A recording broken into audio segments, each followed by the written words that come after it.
We discovered our daughter was switched at birth, and when we tried to meet her, we found out something even worse. Our daughter Sophie needed routine blood work before a minor surgery when she was 10 years old. The doctor called us into his office and said there was a problem with the results. Her blood type was O negative, but my husband and I are both A positive, which he said was genetically impossible. We did a DNA test and Sophie wasn't biologically related to either of us. The hospital admitted there must have been a switch and gave us contact information for the other family. Our biological daughter's name was Anna. That night I watched Sophie sleep and couldn't stop crying because I loved her just as much as before. My husband and I decided not to tell her yet because we didn't want to scare her. We needed to find Anna. I called the other family and a woman answered. "Hi, I think there's been a terrible mistake at the hospital where our daughters were born," I said. There was a long silence. "We need time to process this," she finally said. "I'll call you back." A week went by with no call. I kept imagining both girls in our lives, picturing them becoming best friends and celebrating birthdays together. I wasn't trying to replace Sophie or take Anna away from her family. I just wanted to know my biological daughter. I called again. "I know this is overwhelming, but we just want to meet Anna. We can figure everything else out together." She sighed. "We're still thinking about how to handle this. We need more time." I asked what there was to think about because Anna was my daughter. She said it was complicated. Another 2 weeks passed and I called every few days. "Now isn't a good time," she kept saying. "We're dealing with some family stuff and Anna is going through a lot right now." I asked if Anna was okay. "I can't get into it right now, but we'll reach out when things calm down." Sophie asked me one morning why I seemed sad, and I told her everything was fine. My husband grabbed the phone from me one day when I was crying. "Listen, we have every right to meet our daughter and we're not going to wait forever," he said firmly. She got defensive. "You need to think about what's best for Anna and not just yourselves. This is complicated and you're making it harder." I took the phone back. "Please, we've missed 10 years of her life already." She said the timing wasn't right and hung up. Sophie asked why I kept crying and I hugged her tight and told her I loved her more than anything. Another month went by with emails and texts begging them to reconsider. I left a voicemail saying we were coming to their house whether they liked it or not. She texted back saying fine, they'd meet us at a diner, but they needed to talk to us alone first. I asked my sister to watch Sophie. We showed up at the diner and the other couple was already sitting at a table in the back. The woman's eyes were red and puffy and the man looked like he hadn't slept in days. We sat down and I immediately said, "Where is Anna? When can we meet her?" The woman looked at her husband and he stared down at the table. "There's something we need to tell you first," he said quietly. My husband leaned forward. "What's going on? Why all the secrecy?" The man took a deep breath. "This has been the hardest 2 years of our lives." I felt my chest tighten. "What do you mean 2 years?" The woman started crying harder. "We should have called you right away when we found out about the switch. But we were scared and didn't know what to do." My husband's voice got louder. "Found out about the switch? When did you find out?" The man said, 2 years ago, when our daughter needed blood work, same as yours. That's when we realized Anna wasn't biologically ours." I couldn't believe it. "You've known for 2 years and didn't tell us?" The woman was sobbing. "We were going to tell you. We wanted to. But then everything happened and we just couldn't deal with it." I was getting angrier. "I don't care about your excuses. Where is Anna right now?" The man looked at his wife and then back at us. "She's not here. You can't see her." My husband stood up so fast his chair scraped loudly. "Then take us to her. Right now, or we're calling the police." The couple looked at each other and something passed between them that made my blood run cold. "We can't do that," the woman whispered through her tears. I felt my own tears starting. "Why not? What happened? Is she okay?" The man's voice broke when he said, "Anna died 2 years ago. We left her in the car on a hot day. We forgot she was there." I couldn't speak. I couldn't breathe. My husband made a sound like he'd been punched. The man looked right at me. "We were so afraid to tell you this. But then we realized that avoiding you wasn't the right decision. Because you're going to give us Sophie back. We're getting a second chance." I can't breathe, and the room tilts sideways while my husband's chair scrapes back. He lunges across the table at Edward, and I grab his arm hard enough that my nails dig into his skin. Edward jerks backward, and Kira flinches so hard she almost falls off her chair. My mind keeps screaming the same words over and over. Our daughter died 2 years ago, and we never knew she existed. My husband's voice comes out strangled and broken when he says we're calling the police right now. His phone is already in his hand and shaking. Edward holds up both hands like he's trying to calm down a wild animal. He says please just listen for 1 minute because they know what they did was unforgivable, but they're trying to make it right. I'm shaking so hard I can barely hold my own phone, and I hear myself asking how giving them Sophie makes anything right when they killed our daughter. The words feel like they're coming from someone else's mouth. Kira wails that it was an accident and they've been living in hell ever since Anna died. She's sobbing so hard she can barely get the words out. My husband tells them they're completely insane if they think any court would give them custody after what they did to Anna. His voice is getting louder and people at other tables are starting to stare at us. Edward says they've already talked to attorneys who told them biological parents have rights, and their mistake doesn't erase the fact that Sophie is legally theirs. I feel like I'm going to throw up right there on the table. I realize they're actually serious about this, and they've been planning it. I stand up so fast my chair tips backward and hits the floor. I tell them we're leaving right now, and if they come anywhere near Sophie, we'll get a restraining order. Kira grabs my wrist across the table, and her fingers are cold and wet from crying.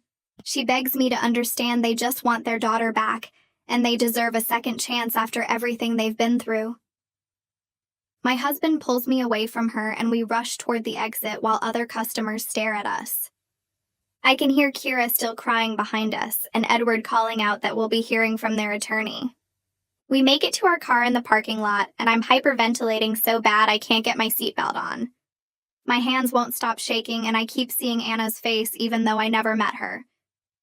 My husband is on his phone calling his brother who works as a paralegal at a law firm downtown. I can hear him trying to explain what just happened, but his voice keeps breaking. He's asking what our legal position is and whether the Lanes can actually do this.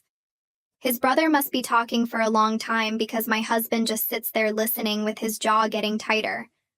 Finally, he says okay and thank you and hangs up. He tells me his brother says we need a family law attorney immediately because biological parent claims are really complicated. I call my sister Sabine and barely get 3 words out before I'm sobbing too hard to talk. She asks what's wrong and where am I and is Sophie okay.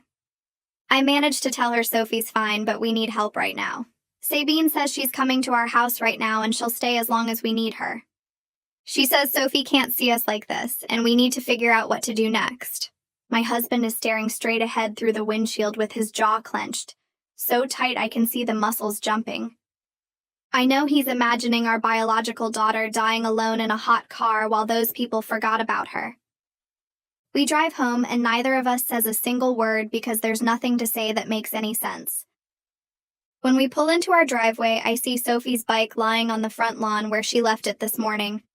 I realize we have to go inside and pretend everything is fine and normal. My husband squeezes my hand and says we're not giving her up no matter what it takes. Sabine's car pulls up 30 minutes later, and she finds us sitting at the kitchen table just staring at nothing. Sophie is upstairs doing her homework and singing along to music. She has no idea her whole world is about to explode into pieces. Sabine hugs us both and asks what happened at the meeting. We tell her everything while she sits there with her hand over her mouth. She says she'll take Sophie to her place for a sleepover tonight so we can figure out our next steps. Sophie comes downstairs excited about an unexpected sleepover with her aunt and doesn't notice our red eyes. After they leave, I finally break down completely on the kitchen floor. My husband sits down next to me and holds me while I sob for the daughter we never got to meet and the daughter we might lose. He says we're going to fight this with everything we have and the Lanes will never get near Sophie. We spend the entire night at the computer researching family law and custody rights until our eyes blur and burn. Everything we read makes us more scared because biological parents really do have legal standing, even when other parents raise the child their whole life. The hospital switch creates this weird, unique situation that could go either way depending on what judge we get. I find cases where biological parents won custody years later, and cases where they lost. There's no clear answer, and that makes it worse somehow. At 3 a.m, I find myself sitting on the floor of Sophie's room with her baby album spread across my lap. The pages are filled with photos of her first smile and first steps and birthday parties where she blew out candles on cakes I baked. I'm crying so hard I can barely see the pictures anymore. My husband finds me there and sits down next to me without saying anything at first. He puts his arm around my shoulders and pulls me close. Finally, he says she's ours no matter what any DNA test says, because we're her real parents in every way that matters. I know he's right, but I can't stop thinking about what a judge might decide. Courts care about biology and blood, and the Lanes have that on their side. My husband takes the album from my hands and closes it gently. He tells me we need to get some sleep because we have the lawyer meeting in the morning. I follow him back to our bedroom, but I don't sleep at all. The next morning, we meet with Lysandra Odom at her office downtown. The building is old with creaky floors, and her office smells like coffee and paper. She's maybe 50 years old with gray hair pulled back in a bun and sharp eyes that watch us carefully while we talk. My husband's brother recommended her because she handles complicated family law cases. We sit across from her desk and I try to explain everything that happened, but I keep losing track of what I'm saying. My husband takes over and tells her about the hospital switch and finding out 2 years too late, and the Lanes admitting they killed Anna. Lysandra listens without interrupting and takes notes on a yellow legal pad. When we finish, she sits back in her chair and says, "This is one of the most complicated cases she's ever encountered." The problem is we have biological rights versus established parenting, and that creates a genuine legal mess that could go either way. Lysandra starts explaining how family courts work, and I try to focus on her words. She says courts are supposed to prioritize the child's best interests above everything else, including parent rights. That should work in our favor because Sophie has only ever known us as her parents. But then she warns us that biological connection carries serious weight in custody decisions. The Lanes could argue for a gradual custody transition, where Sophie slowly moves from our home to theirs over months or even years. I feel sick hearing her describe these scenarios where my daughter gets forced to live with strangers who killed their last child. My husband reaches over and grabs my hand so hard it hurts. Lysandra keeps talking about psychological evaluations and home studies and guardian ad litem appointments. She says we need to prepare for a real fight because the Lanes aren't going to just give up. My husband leans forward and asks the question that's been burning in my mind since yesterday. He wants to know if the Lanes killing Anna disqualifies them as parents to any child. Lysandra shakes her head slowly and says it's not that simple. We would need to prove criminal negligence in Anna's death, and even then it might not prevent them from claiming custody of a different child. She explains that family courts and criminal courts are separate systems with different standards. The Lanes were never charged with any crime, so legally they're considered fit parents despite what happened. Lysandra recommends we immediately file for legal custody confirmation and prepare for a long battle. She says she can file emergency motions to prevent the Lanes from contacting Sophie while we build our case. Someone knocks on the office door and a man walks in carrying 2 cups of coffee. Lysandra introduces him as her husband Roland, who handles criminal defense work. She asked him to join us because he might be able to identify potential charges against the Lanes. Roland sits down and listens while Lysandra summarizes what we told her. He nods and says leaving a child in a car that results in death is usually charged as vehicular manslaughter or negligent homicide. But he points out that 2 years have already passed since Anna died. The statute of limitations and the lack of any police investigation back then creates big problems for prosecution now. He asks if we know how the death was officially recorded, and we admit we have no idea. I ask why the Lanes weren't charged when Anna died if what they did was a crime. Roland explains they probably told doctors and police it was sudden infant death syndrome or some other medical cause. Without an autopsy or proper investigation, the death certificate would just show natural causes. He says parents lie about these situations all the time because they're terrified of losing their other children or going to prison. The Lanes essentially got away with killing our daughter through their negligence because nobody asked the right questions 2 years ago. My husband's face goes red and he asks if there's any way to charge them now. Roland says it's possible but difficult because evidence degrades over time and witnesses forget details. He promises to look into it and see what options exist. We spend another hour going over legal strategy and filling out paperwork. Lysandra explains her retainer fee, and I watch our savings account balance drop to almost nothing when my husband signs the check. She promises to file emergency motions today to prevent the Lanes from contacting Sophie while we build our case. My husband asks how long this whole process will take from start to finish. Lysandra looks at us with sympathy and says custody battles can last months or even years depending on how hard both sides fight. She warns us to prepare for a marathon, not a sprint. We need to document everything about Sophie's life with us, and gather character witnesses and prepare for home inspections. The Lanes will be doing the same thing to prove they deserve custody. 3 days later, I'm making lunch for Sophie when my phone rings with Lysandra's number. My hands start shaking before I even answer. She tells me the Lanes have hired their own attorney who just sent over a formal demand letter. They're claiming biological parent rights and requesting supervised visitation with Sophie as a first step toward shared custody. I have to sit down because my legs won't hold me up anymore. I ask Lysandra if they can actually force us to let them see her. She says not yet, but their attorney is threatening to file for emergency custody if we don't cooperate with gradual introduction.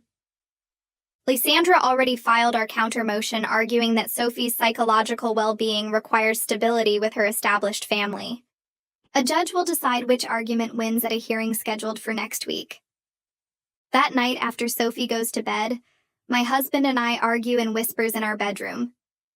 He thinks we should tell Sophie what's happening before the court hearing so she's prepared. I'm terrified of traumatizing her with information she's way too young to process. She's only 10 years old, and how do you explain to a child that strangers want to take her away because of biology? My husband says she'll find out eventually, and it's better coming from us than from a judge or social worker. I start crying again because I know he's right, but I can't stand the thought of seeing fear in her eyes. We go back and forth for over an hour until we finally compromise. We'll tell her we're dealing with some legal paperwork about her birth, but everything is fine and she's safe with us. It's not the whole truth, but maybe it's enough for now. The next morning, Sophie comes downstairs for breakfast and sits at the table pushing her cereal around with her spoon.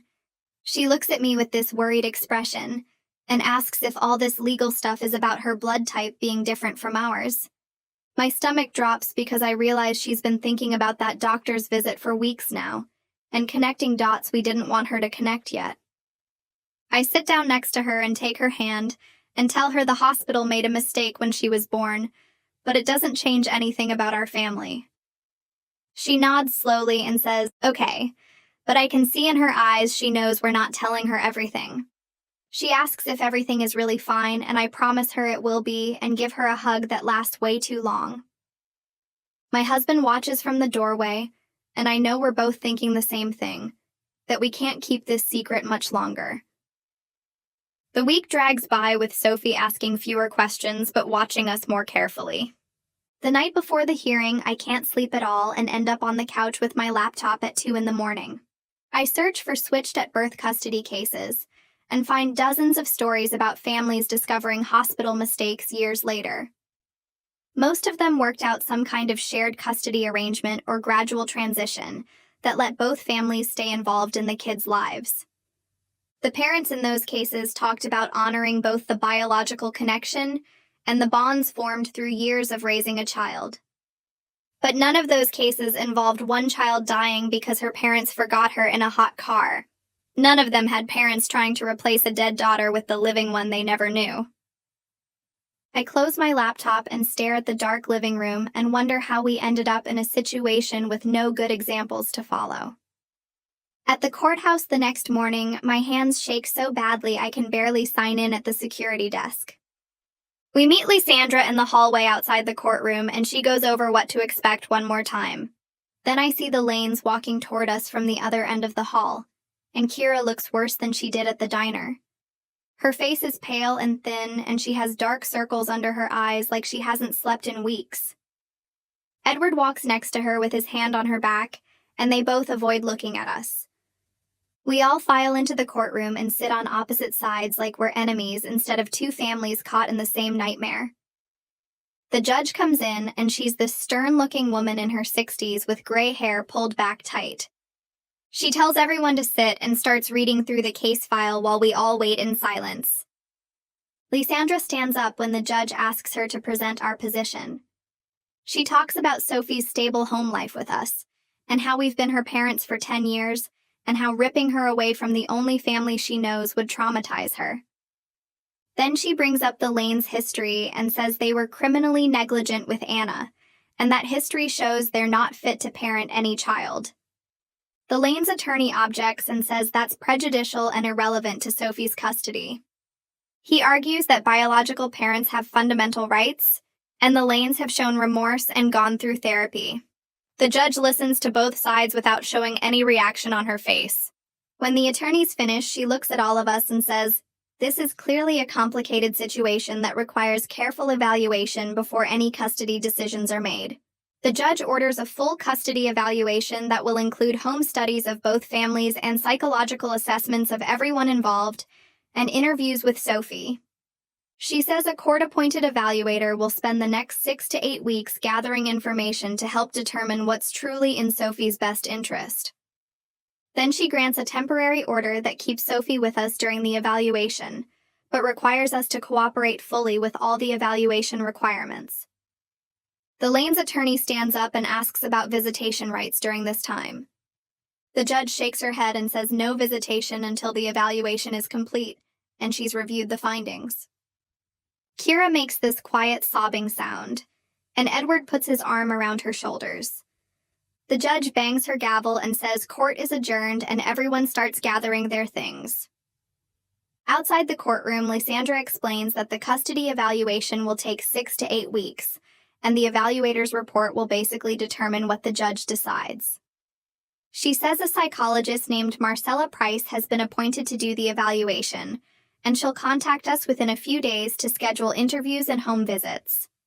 I ask if we have to tell Sophie the truth now, and Lysandra says the psychologist will almost certainly require it, because she needs to interview Sophie, and kids can tell when adults are hiding things.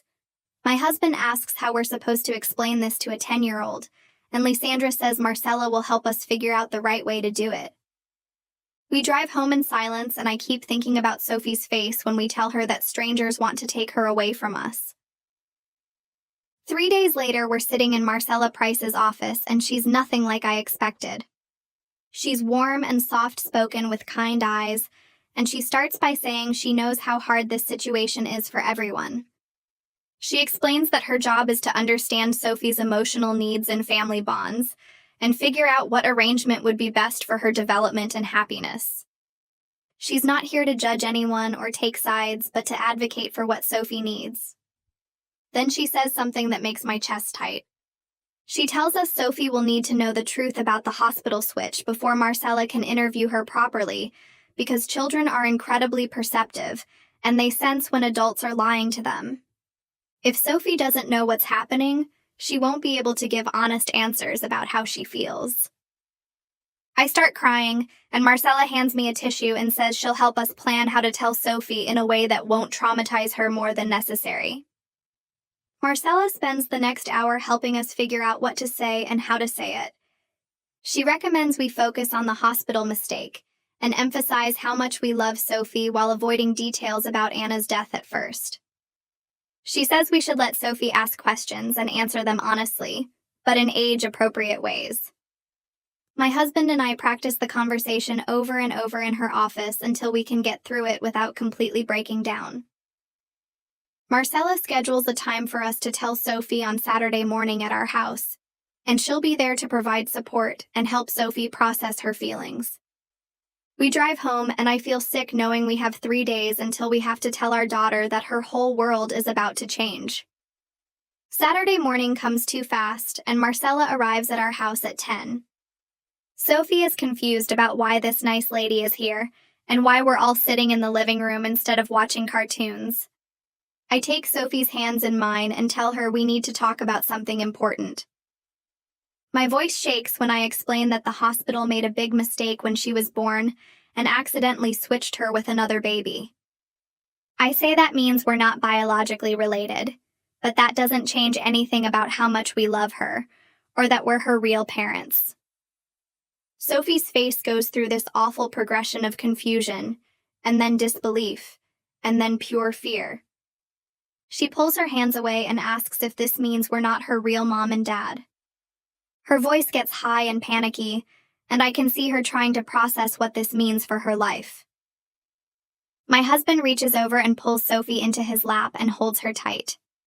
He tells her we are absolutely her real parents, because we've loved her and taken care of her for 10 years, and that's what makes a family.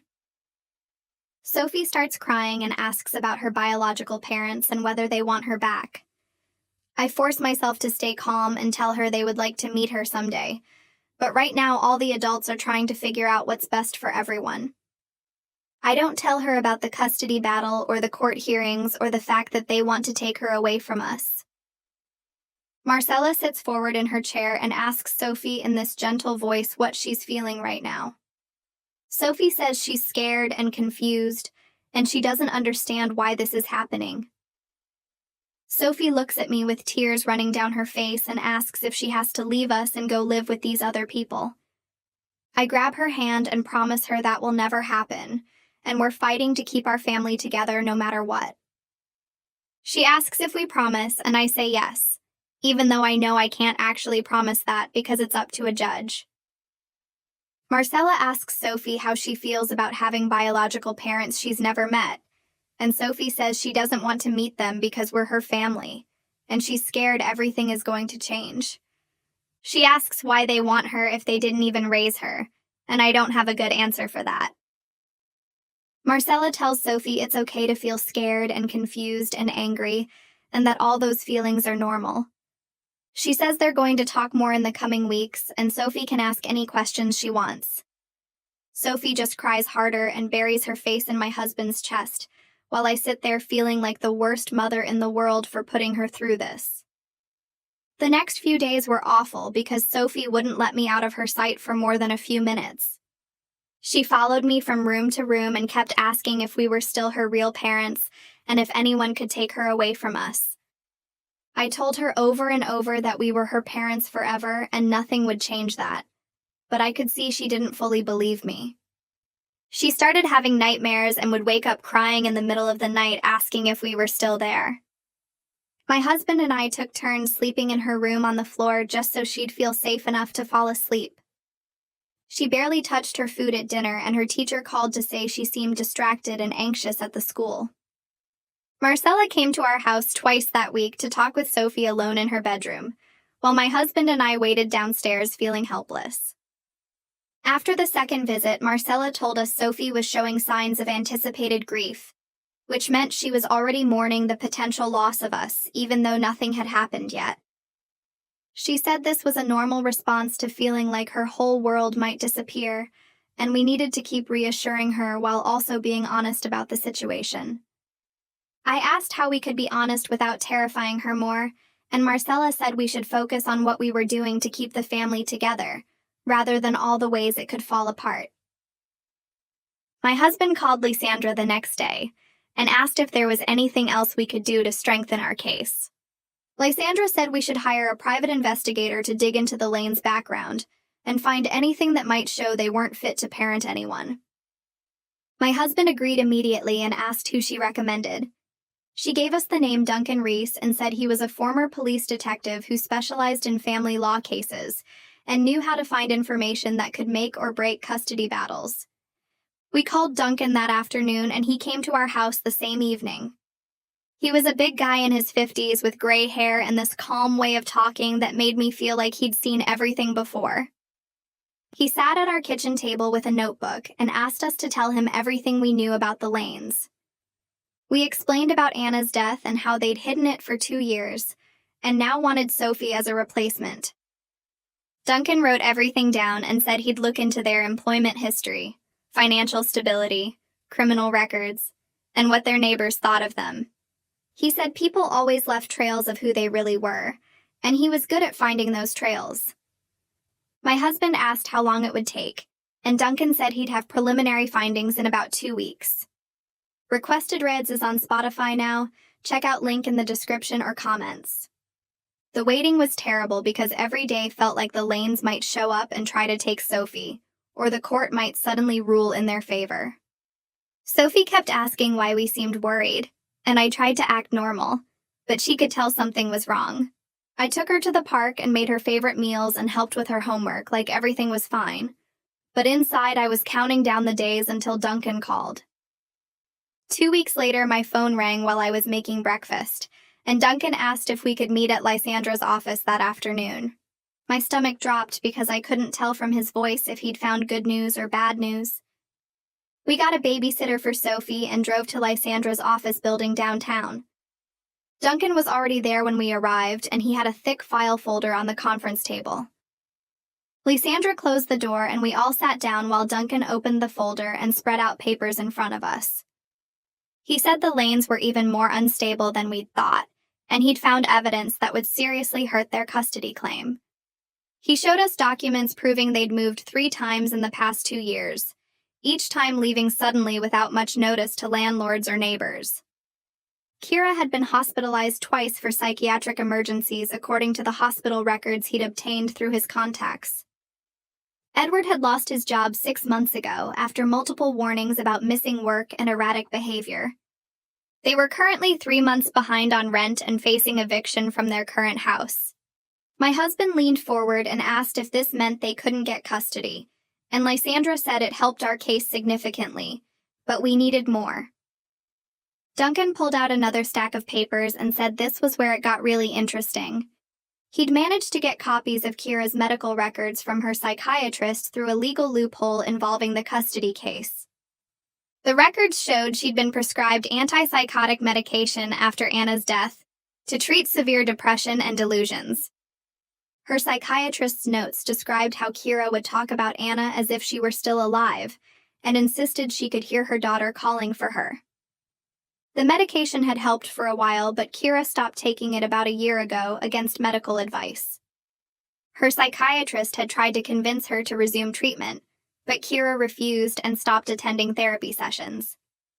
Duncan said this explained why Kira seemed so desperate to get Sophie because in her mind, she was getting Anna back.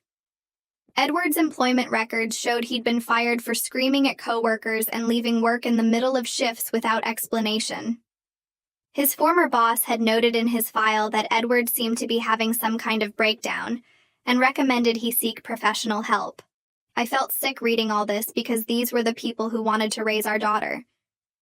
Lysandra said this evidence was exactly what we needed to show the Lanes were unfit to parent anyone, especially a child they'd never met who was already traumatized by this situation.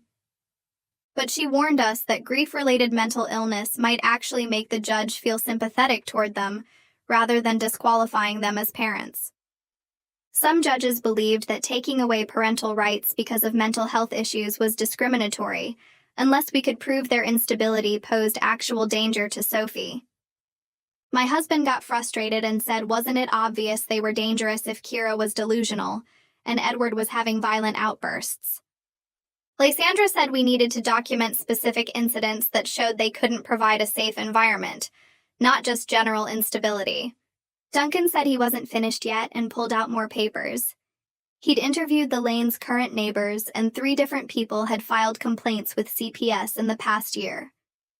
The reports described Kira standing in her yard talking to an imaginary child and setting out toys for no one. One neighbor had seen her having a full conversation with empty air and calling out Anna's name.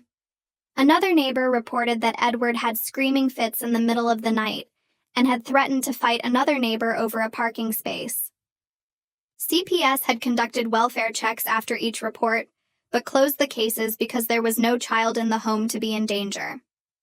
Duncan said the CPS reports were critical because they showed a pattern of concerning behavior witnessed by multiple independent sources. Over the next 2 weeks, Marcella finished her evaluation and called us in for a meeting to discuss her findings.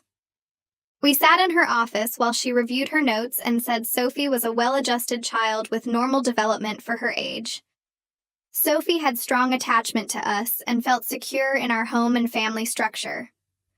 When Marcella asked Sophie about meeting the Lanes, Sophie had expressed clear preference to stay with us and significant anxiety about the idea of living with strangers. Marcella said her report would recommend maintaining the current custody arrangement because removing Sophie from our home would cause serious psychological harm. I felt relief wash over me, but then Marcella said there was more we needed to discuss. She said the Lanes' grief over Anna's death was clearly genuine, and their desire for connection to Sophie came from unresolved trauma rather than malicious intent. Kira was struggling with complicated grief that had turned into delusion, and Edward was dealing with guilt and depression that manifested as anger.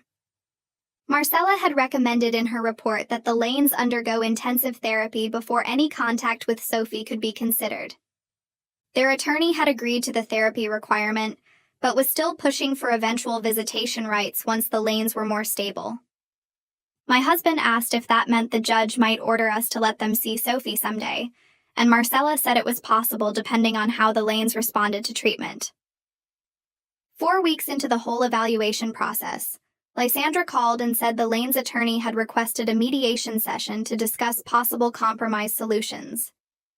Lysandra sounded skeptical and said mediation often failed in cases this emotionally charged, but it might reveal the Lanes' true intentions and could actually strengthen our case if they said the wrong things. We agreed to meet with a court-appointed mediator present to keep things from getting out of control. Meanwhile, Sophie had started asking more questions about her biological parents and what kind of people they were. I didn't want to poison her against them because that could backfire in court, but I also didn't want to lie and make them sound better than they were. I told her they were going through really hard times and dealing with their own sadness about losing someone they loved. Sophie asked if that meant they were nice people, and I said I thought they were probably good people who had something really bad happen and were having trouble dealing with it. Sophie was quiet for a minute and then said she felt bad for them, but she didn't want to live with sad people who were strangers to her. She asked if feeling bad for them meant she had to go live with them, and I promised her that feeling sorry for someone didn't mean you had to give up your whole life for them. The mediation session was scheduled for the following week at a neutral office building downtown. Lysandra told us to stay calm and let her do most of the talking. My husband and I drove there in silence because we both knew this was probably pointless, but we had to try. The conference room had a long table with chairs on both sides, and a mediator already waiting when we arrived. The Lanes showed up 5 minutes later with their attorney. Kira looked different from at the diner, like she was on medication that smoothed out her features and made her movements slow. Edward walked in first and sat down without looking at us. Their attorney was a middle-aged man in an expensive suit who introduced himself and started explaining the mediation process. The mediator was a woman who said her job was to help both families find common ground and reach an agreement that served everyone's interests. I wanted to tell her there was no common ground between us and people who killed our daughter, but Lysandra squeezed my arm under the table. Edward cleared his throat and said they appreciated us coming because this was hard for everyone involved.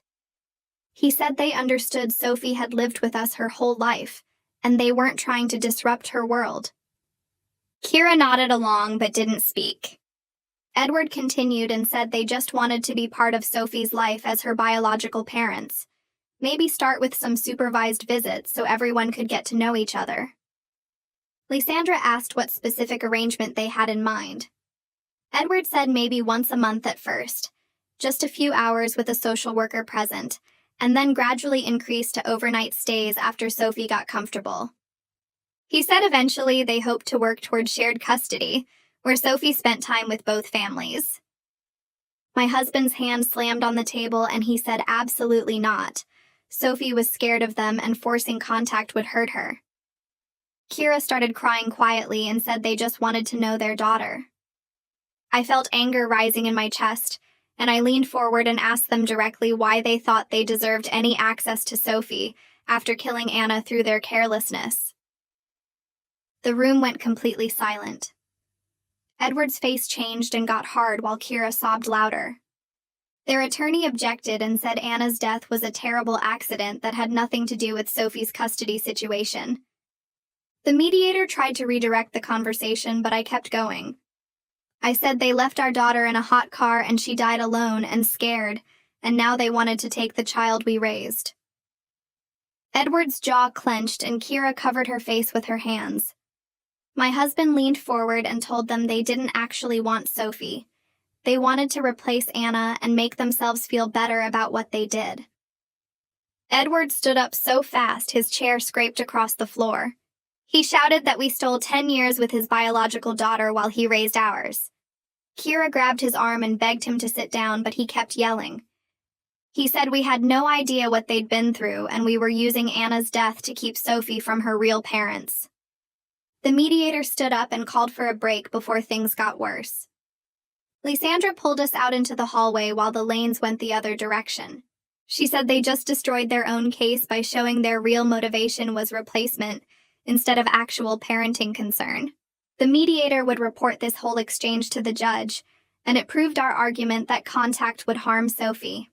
My husband asked if we had to go back in there. Lysandra said no, the mediation was clearly over and we should leave. We walked out of the building and I felt shaky, but also relieved that the Lanes had shown their true colors in front of witnesses. 2 days later, Roland called my husband's phone while we were eating dinner. He said he had important news about potential criminal charges against the Lanes. My husband put the phone on speaker, and Roland explained that he'd been investigating Anna's death and found a witness. A neighbor saw Edward leave Anna in the car that day and called the police to report it, but somehow the report never got properly investigated. With this witness willing to testify, the district attorney might reopen the case. I asked if that meant the Lanes could actually be charged with a crime. Roland said yes, possibly negligent homicide or child endangerment, which were serious felonies. He'd already reached out to the DA's office and they were interested in reviewing the evidence. My husband asked how long that would take, and Roland said probably a few weeks for them to investigate and decide whether to file charges. The next morning, Roland met with the district attorney and presented all the evidence he'd gathered about Anna's death. The DA agreed to investigate, but warned that going after a 2-year-old case would be difficult. He said the Lanes' obvious grief might make a jury feel sorry for them instead of wanting to punish them. Still, even the threat of criminal charges might pressure them to drop their custody claim for Sophie. Roland said he'd keep us updated on the DA's decision. 3 days after that, Lysandra called and said the Lanes' attorney had contacted her with an offer. His clients would withdraw their custody petition completely if we agreed not to pursue criminal charges against them. Lysandra told him we didn't control the DA's office, but she'd communicate the offer to us. My husband and I sat at the kitchen table that night trying to decide what we wanted. Part of me wanted to see them prosecuted and held responsible for what they did to Anna. But another part of me just wanted this nightmare to end, so our family could go back to normal. My husband said we owed it to Anna to make sure her death meant something and wasn't just swept under the rug. But we also owed it to Sophie to protect her from months or years of legal trauma while a criminal trial dragged on. I said I didn't know which daughter we were supposed to prioritize when their needs seemed to pull in opposite directions.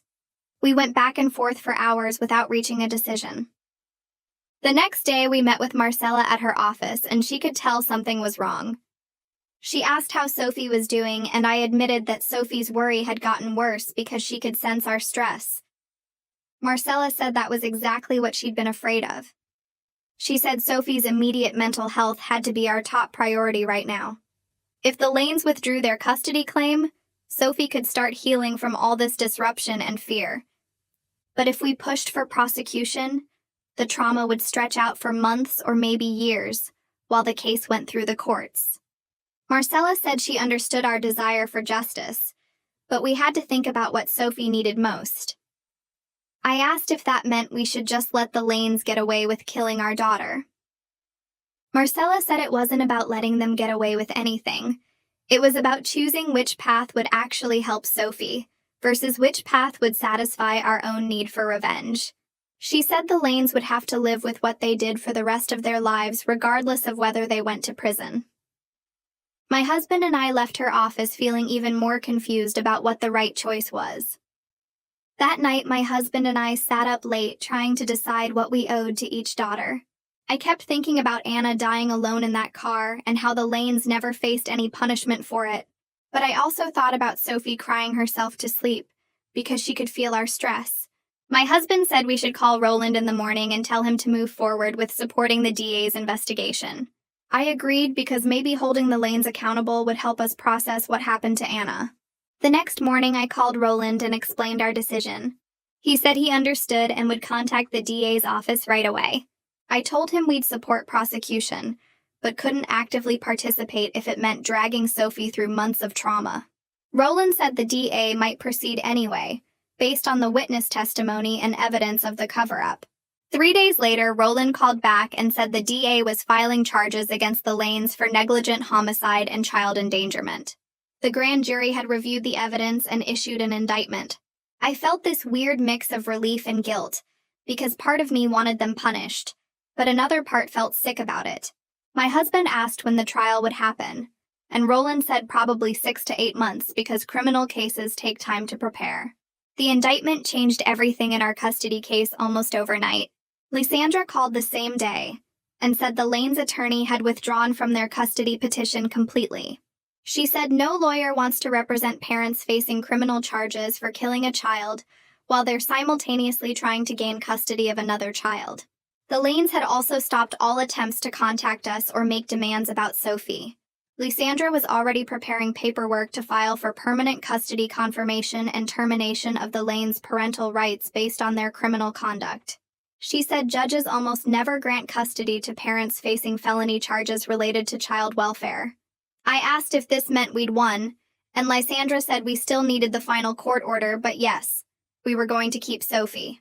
My husband grabbed my hand across the table and I started crying because the nightmare might actually be ending.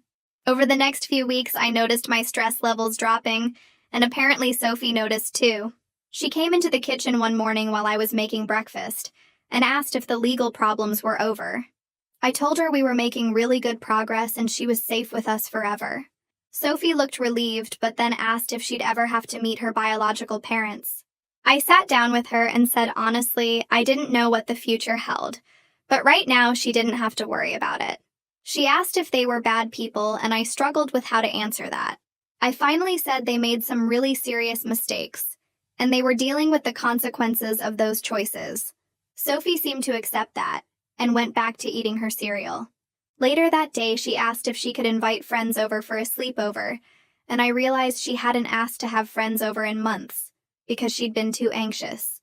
Lysandra called the following week and said the Lanes' criminal trial was scheduled for 6 months away. Our custody hearing would likely wait until after the verdict because the judge wanted to see how the criminal case turned out. If the Lanes were convicted, terminating their parental rights would become almost automatic.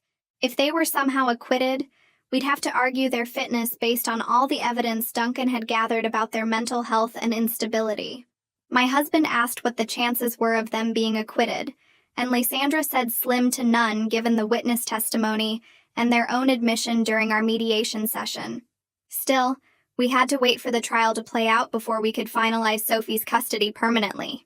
I started seeing a grief counselor around this time because I realized I needed help processing everything. The counselor's name was Dr. Sarah Sanchez, and she specialized in complicated grief situations. I told her about Anna dying before I ever knew she existed, and about the Lanes trying to replace her with Sophie. Dr. Sanchez helped me understand that I could grieve for the daughter I never knew while still protecting the daughter I was raising. She said these weren't competing loyalties, but parallel responsibilities that both deserved attention. I went to sessions twice a week at first, and gradually worked through the anger I felt toward the Lanes and the sadness about never getting to meet Anna. Dr. Sanchez said it was normal to feel like I'd failed Anna, even though logically I knew I couldn't have prevented what happened. She helped me separate my grief over Anna's death from my fear about losing Sophie. My husband struggled more with anger and revenge fantasies about the Lanes than I did. He'd lie awake at night imagining confronting them or making them suffer the way Anna suffered. I convinced him to come to counseling sessions with me and Dr. Sanchez worked with both of us on processing his rage. She explained that revenge fantasies were normal, but acting on them would only hurt our family and give the Lanes more power over our lives. My husband gradually worked through his anger toward acceptance that we couldn't change what happened to Anna. We could only control how we moved forward and how we protected Sophie from further harm. He started sleeping better and stopped checking the news obsessively for updates about the Lanes case. 3 months after the indictment, Lysandra called with unexpected news. The Lanes attorney had contacted her with a plea bargain offer. They would plead guilty to reduce charges and accept termination of parental rights to Sophie in exchange for probation instead of prison time. The DA was willing to accept this deal to avoid a difficult trial that might generate sympathy for the Lanes. Lysandra said the offer was on the table for 1 week, and we needed to decide whether to support it. My husband's first reaction was anger because he wanted to see them go to prison. I understood his feelings, but I also thought about what this would mean for Sophie. A trial would take weeks and involve testimony about Anna's death that might become public. With a plea deal, everything would be resolved quickly and quietly. We met with Lysandra at her office to discuss the pros and cons of accepting the plea bargain. She explained that this was actually the best possible outcome for our family. The Lanes would have criminal records that would follow them forever. We'd have sole legal custody with their parental rights permanently terminated. Sophie could begin truly healing without the threat of a trial hanging over us. The only downside was that the Lanes wouldn't serve prison time. But Lysandra said prison sentences in these cases were often short anyway, due to their lack of criminal history. My husband asked if we'd look weak by agreeing to the deal, and Lysandra said no. We'd look like parents who prioritize their daughter's well-being over revenge. We talked for over an hour and finally agreed to support the plea deal. I called Roland afterward, and he said he'd inform the DA of our position. The plea hearing took place 2 weeks later at the county courthouse. I decided to attend because I needed to see the Lanes accept responsibility for Anna's death. My husband stayed home with Sophie because we didn't want her anywhere near the courthouse. The courtroom was small and mostly empty except for the lawyers and court staff. The Lanes sat at the defense table with their attorney, and neither of them looked at me when I walked in. The judge asked if they understood they were pleading guilty to negligent homicide and child endangerment. Both of them said yes in quiet voices. Then the judge asked if Kira wanted to make a statement before sentencing. Kira stood up and read from a piece of paper in a shaking voice. She said she was sorry to us and to Sophie for everything that had happened. She said she knew she didn't deserve forgiveness, but hoped someday Sophie would understand they had loved her even though they never met. She said accepting termination of parental rights was the hardest thing she'd ever done, but she knew it was right. Edward remained silent and stone-faced throughout the entire hearing. The judge sentenced them both to 5 years probation and ordered them to continue mental health treatment. After the hearing, Lysandra filed the final custody paperwork with the family court. The judge reviewed everything and signed an order terminating the Lanes' parental rights and confirming us as Sophie's sole legal parents. Lysandra brought the signed order to our house that evening, and we all celebrated with ice cream. She explained that we now had the option to tell Sophie about the outcome or shield her from the details. My husband and I discussed it that night and decided Sophie deserved to know the resolution in age-appropriate terms. She'd been living with uncertainty for months and needed to know that everything was truly settled. We'd tell her the next day when we were all calm and could answer her questions properly. The next morning, we sat Sophie down at the kitchen table after breakfast and told her the court case was completely finished. She looked between us with wide eyes and asked what that meant exactly. I explained that the judge signed papers saying she's our daughter forever, and nothing can change that. Sophie's shoulders relaxed and she asked if the other people would try to take her away anymore. My husband said no. They agreed she should stay with us and they won't contact us again. She was quiet for a minute and then asked what happened to them and why they changed their minds. I told her they made some very serious mistakes that hurt people, and the court decided it was best for everyone if she stayed with our family. Sophie nodded slowly and said she felt relieved, but also kind of sad, and she didn't know why. My husband hugged her and said it's okay to have mixed feelings about complicated situations. She asked if she'd ever meet them, and I honestly said I didn't think so, but we'd always answer her questions about them. Sophie went upstairs to her room and I heard her close the door quietly. My husband and I looked at each other and knew she needed time to process everything on her own. 2 days later, Marcella came to our house for one final session with Sophie. They sat in the living room while my husband and I stayed in the kitchen, giving them privacy. I could hear Sophie's voice occasionally but couldn't make out the words. The session lasted almost an hour, and when they finished, Marcella came to talk to us while Sophie went back upstairs. Marcella said Sophie was processing her feelings well, but struggling with the idea that she has biological parents somewhere who she'll never know. Sophie told Marcella she was happy to stay with us, but felt weird knowing there were people out there related to her by blood. Marcella said she normalized those feelings and explained they might change as Sophie gets older, and that's completely fine. She also said Sophie expressed some curiosity about Anna and what she was like. Marcella suggested we keep communication open about both topics and not treat them as forbidden subjects. My husband asked if Sophie would be okay long-term, and Marcella said yes. Children are remarkably resilient when they have stable, loving homes. She recommended we check in with Sophie regularly and maybe do some family counseling in 6 months, just to make sure everyone was adjusting well. 6 months passed and Sophie seemed like a different kid. Her anxiety decreased so much that she stopped having the nightmares that plagued her during the custody battle. She slept through the night most nights and her appetite came back fully. Sometimes she'd ask questions about her biological parents out of nowhere, like wondering what they looked like or if they had the same interests as her. We answered honestly without going into the painful details about Anna's death. She also asked about the baby who got switched with her, and we'd talk about Anna in general terms, saying she would have been the same age and might have liked similar things. I always made sure to emphasize that our bond as a family wasn't weakened by biology, and that love built over 10 years was real and lasting. Sophie seemed to accept this and would usually move on to other topics pretty quickly. My husband noticed she was more confident at the school and making new friends easier than before.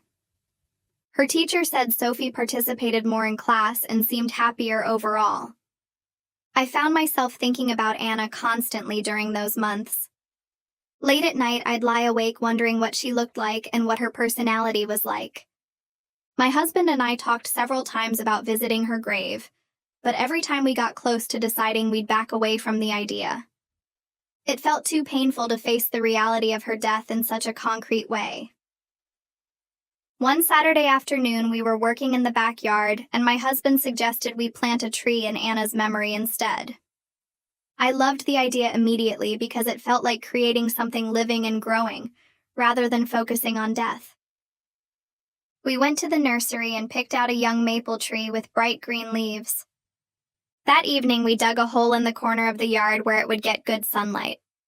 Sophie came outside and asked what we were doing. My husband told her we were planting a tree for her sister Anna, who she never got to meet. Sophie stood there watching us work and didn't say anything for a while. After we finished planting and watering the tree, she asked if she could help take care of it. We said of course, and the three of us stood there looking at the small tree together. A few weeks after we planted Anna's tree, Sophie surprised us at dinner by asking if she could write a letter to Anna. My husband and I exchanged glances, and I asked her what she wanted to say in the letter.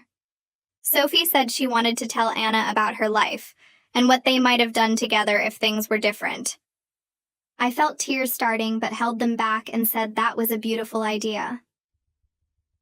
That night, Sophie sat at the kitchen table with paper and colored pencils while we helped her write. She described her school and her friends and her favorite activities. She wrote about our family traditions and the trips we took together. She said she wished they could have been sisters who grew up together and played together. She drew pictures of our house and the backyard with Anna's tree. When she finished, she folded the letter carefully and asked what we should do with it. My husband found a small wooden box in the garage, and we placed the letter inside along with a photo of our family. The next day, we had a small ceremony under Anna's tree with just the three of us. We dug a hole near the roots and buried the box there. Sophie said a few words about hoping Anna was peaceful wherever she was. I added that we'd always remember her and keep her memory alive through the tree.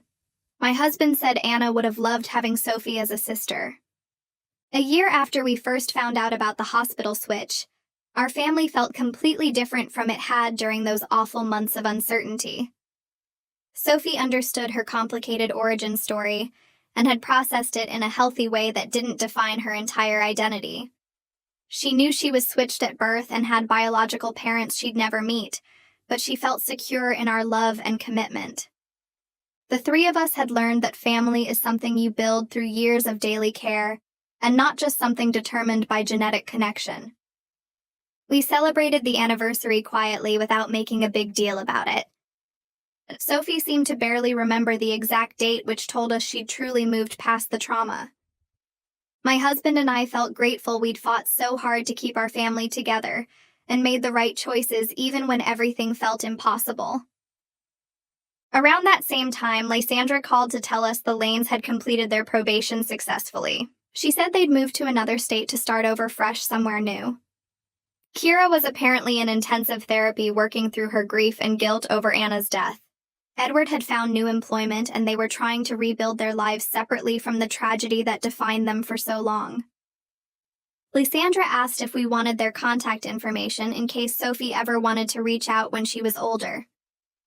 My husband and I discussed it and decided to keep the information in a safe place but not share it with Sophie unless she specifically asked when she was an adult. We didn't wish the Lanes harm or want them to suffer forever, but we felt relieved they were no longer part of our lives or any kind of threat to our family's stability. Their chapter in our story had closed, and we could finally move forward completely.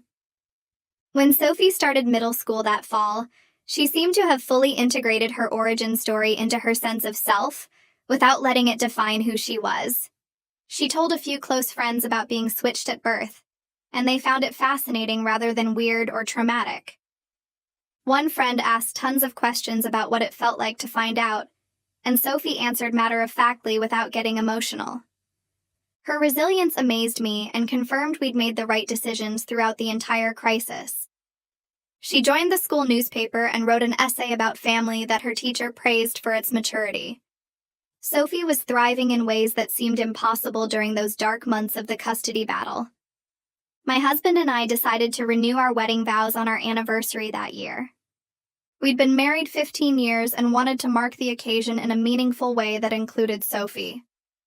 We planned a small ceremony in our backyard under Anna's tree, which had grown taller and fuller over the past year.